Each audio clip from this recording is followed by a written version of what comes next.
Misinformation is a serious problem affecting people worldwide. Misinformation and disinformation are spreading through news and social media like a wildfire. From America to Asia, fake news and misleading stories are causing people to lose faith in their newspapers, television, and politics. This is damaging democracies everywhere. In the United States, a recent study of Brookings Institution shows that misinformation is a threat to democracy globally. Nearly 2/3 of Americans believe their democracy faces serious problems because of false stories about elections, and only 37% believe that the US have fair elections. However, independent observers confirm that the US elections remain free and fair. Let's turn to South Asia. According to the World Economic Forum, India currently produces the highest amount of false information globally. This affects India's large population, making many Indians unsure about what news to trust. Recently, Bangladesh has become a target of misinformation campaigns coming from Indian news operations, particularly from the Indian media outlets known as the Godi media. He charged these protesters with sedition.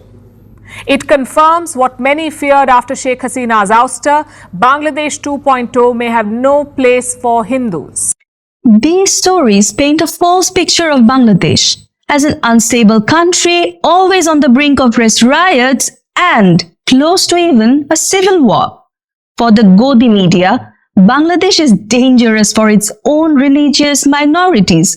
Where pogroms take place regularly, minorities lose their lives and livelihood daily.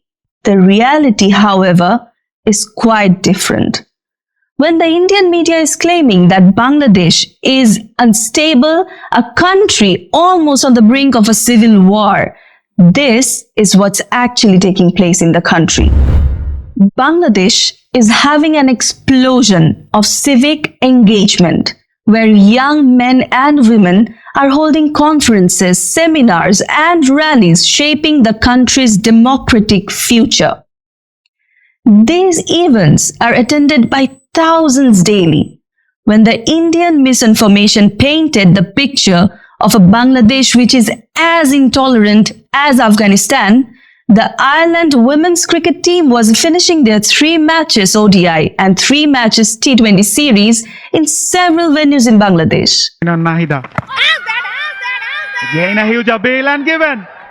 Atif Aslam, the Pakistani famous singer, was doing a massive concert.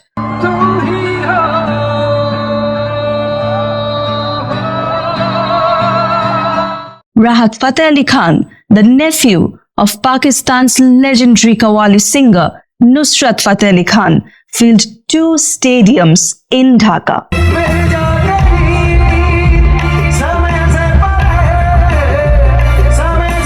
All of these contexts were obviously missed in foreign disinformation campaigns targeting Bangladesh. We spoke to Shafiqul Alam, the press secretary of Bangladesh's interim government, about the obsession of the Indian media about Bangladesh. We asked Alam what caused India to so profoundly misunderstand Bangladesh. Shafiqul Alam told us what the interim government is doing to fight misinformation. We know what kind of stories they want to see. There are so many Islamists out there and they are a serious threat to the Indian security. This is a nonsense. This is pure nonsense. And even some of the top Indian commentators are trying to tell these stories. They are more heartbroken by the ouster of Hasina than even the Aumi League followers. We have asked them to come to Bangladesh. Send your reporters here. Come here. Or even you try to set up a bureau here. See for yourself what has happened here. From Indian media and many of the Indian they only believed in Awami League. They thought here is the country where only Awami League matters. We think like if there is a engagement from our part, we try to be transparent, we tell our story, we try to engage with every Indian media irrespective of their political affiliation. We try to tell our story. This is our story, and we invited quite a lot of them. And what we have done at the press wing, I lead the press wing as a press secretary, we created a WhatsApp page. We send all our, for Indian journalists who cover Bangladesh, we send all our stories, all our press statement to the Indians, whatever happened here. To give the audience an example of the types of misinformation that targets Bangladesh, let me give you some examples of false stories that have been spread since the fall of Sheikh Hasina.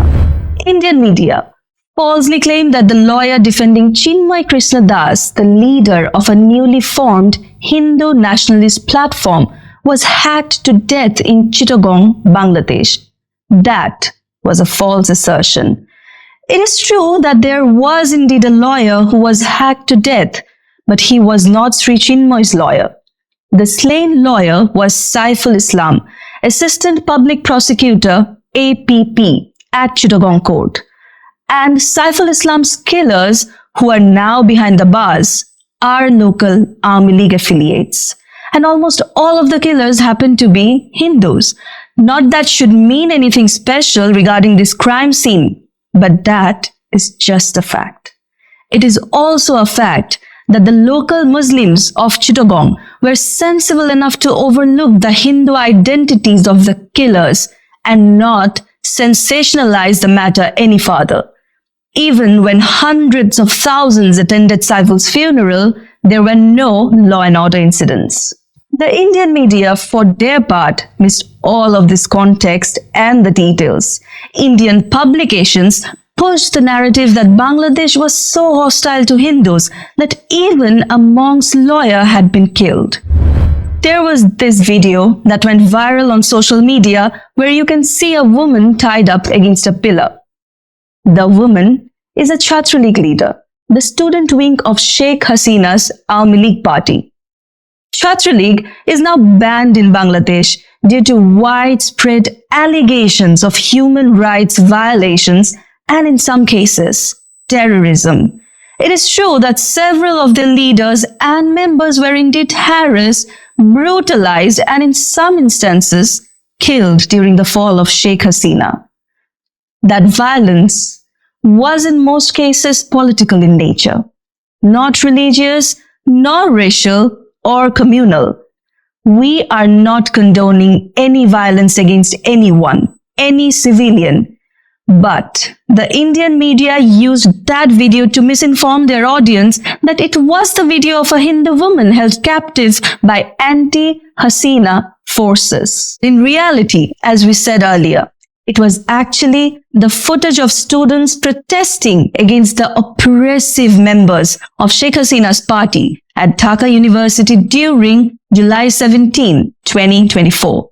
Again, we do not condone what was done to that woman. Another video claimed that a Hindu man's shop was targeted by an Islamist mob and set on fire. The reality was that the video was of a fire accident that damaged several shops in Lakshmipur on July 11th due to an electrical accident. Bangladesh national cricket team has several Hindu cricketers. One of them is Liton Das, who also was the captain of Bangladesh cricket team at some point.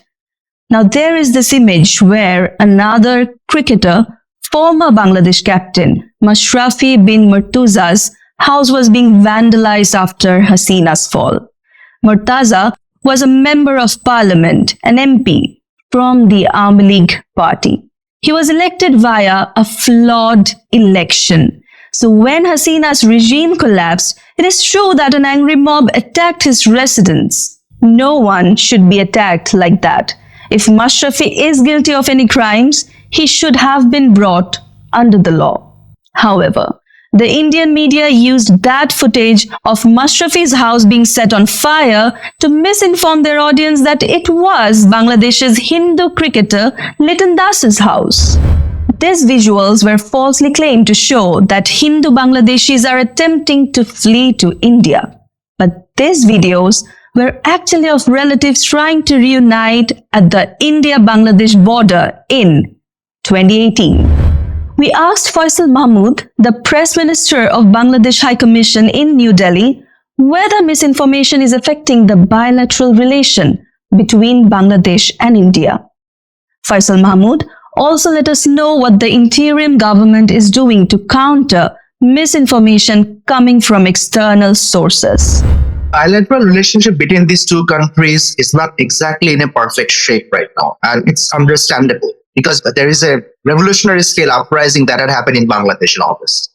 And every neighboring country, including, I would say, Pakistan, even Myanmar and others, they are still gauging what really had happened in Bangladesh and what are the possible implications of it. Because 4 or 5 months of interim government is probably not a very long period to understand and devise their own foreign policy towards Bangladesh.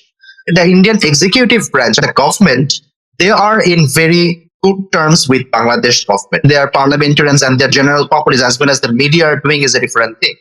And obviously, those are shaping their public narratives. The common people don't have that much idea about the government-to-government relationship. What they see, what their medias are propagating. So if you consider that front, I think the relationship between Bangladesh and India is bad right now, because the general Indian population has become hostile towards Bangladesh.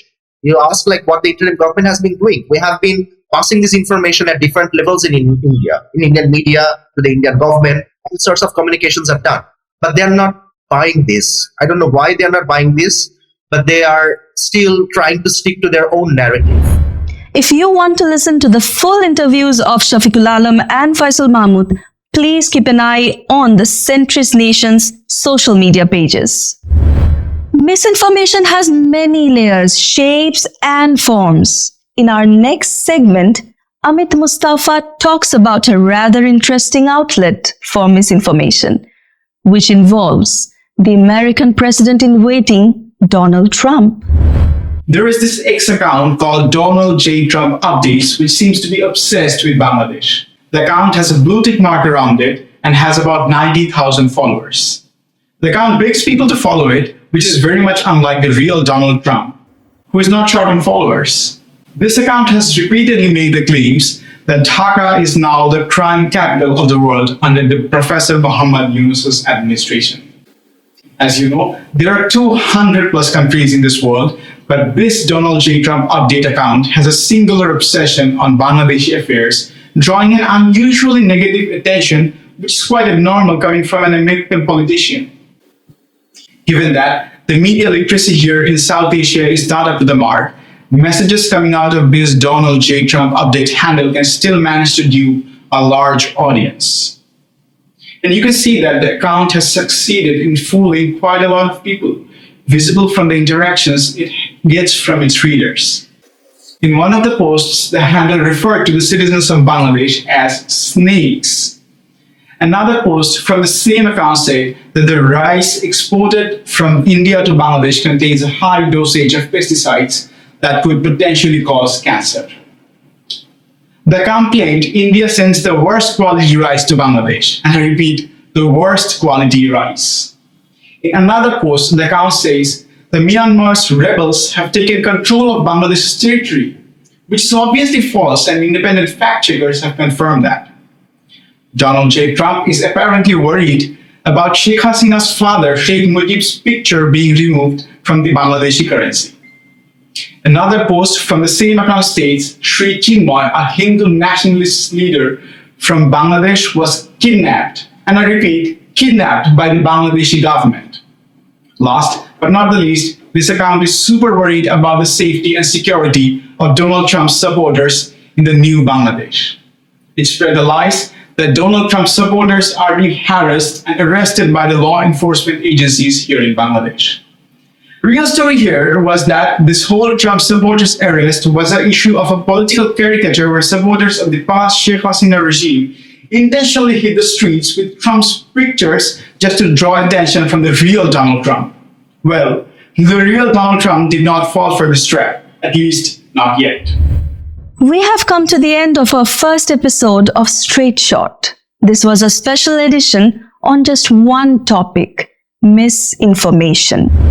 The centrist nation will try to take Bangladesh to the world stage with one straight shot at a time.